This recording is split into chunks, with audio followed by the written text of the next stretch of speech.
Welcome back to Capper Review. I'm Tasmin Mahfouz, and we're less than a month away from Election Day in Virginia. So joining us now is our Virginia reporter, Max Marcilla. Max, great to see you again. And this is such an important election. So let's start there, not just for who's going to control the General Assembly in Richmond, but it'll really be a good indicator to gauge how successful Governor Glenn Youngkin's term will be. Let's start there. What's been happening right now, and really give us an idea of what's at stake for the Republican governor. It's a lot, honestly, and Tasmin, always good to be with you and talk Virginia politics. Look, this is really important for the governor. He is even saying it himself, putting out statements that this is the most important election in the country.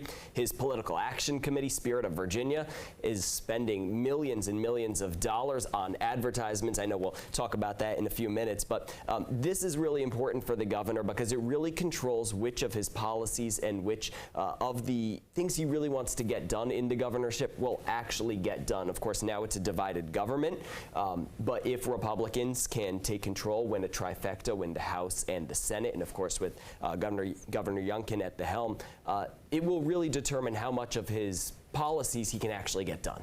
And talking about Youngkin and just spending in general, we've seen a lot of money thrown around on ads and campaigning, specifically on the issue of abortion. We've seen that from both sides of the debate. Talk to us about how critical that issue will be in this election. It's going to be huge, and honestly, you don't see an issue where both sides are going so inside their pocketbooks on the airwaves, really going in depth on this issue, but here we are. Abortion is huge. Governor Youngkin, of course, wants that 15-week abortion ban. He says that's a middle ground that lawmakers and Virginians can agree on, but Virginia Democrats have been very, very strong in their opposition, saying that is not a middle ground. That is something only the governor and the Republican base wants. So, of course, there is a lot at stake with abortion. You mentioned about $1.4 million campaign blitz from Youngkin's Political Action Committee.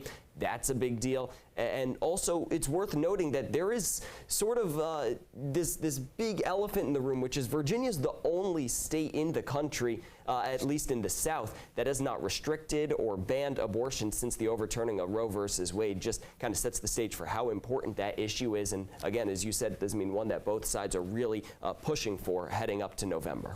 And you've talked about how important, you've laid out the stage for how important this election will be. Talk to us about the specific races we should be watching out for. Sure, and I'll start in Northern Virginia in our region because there's quite a few. The first one is Senate District 31. That's North and West Loudoun mostly.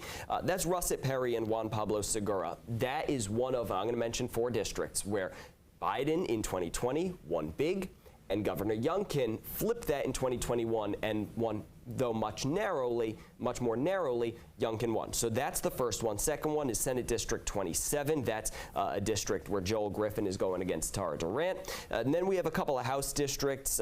House District 21, that's Gainesville and Haymarket. That's a close one. And lastly, in Fredericksburg, Josh Cole and Lee Peters. Those are 2 House races, 2 Senate races, worth keeping an eye on.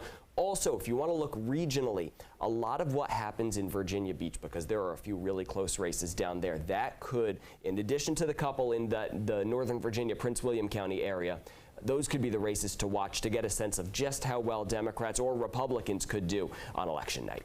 And Max, it's true that whatever happens in this election, we're going to see a massive shift in Virginia politics. Talk to us about that, just the changes that we could see that we may not have known prior. Yeah, well, there's a lot of races where there's no incumbent. Both the leading Democrat and Republican in the Senate as of today, they're retiring, so we'll see some new leadership in that chamber. This is a really, again, a lot on the line and a very what will be, regardless of who wins, a new look in the House and the Senate. The big question, as we mentioned right from the beginning, which party or parties will be in control? And if it is one party, the Republican Party, how far will Governor Youngkin be able to take his agenda? And of course, the big tease, will that mean he could enter his name late in the 2024 race? He's not talking about it yet, but a Republican win in November could at least put that on the table. Now, a lot to watch out for. Our Northern Virginia reporter, Max Marcilla, thank you so much for being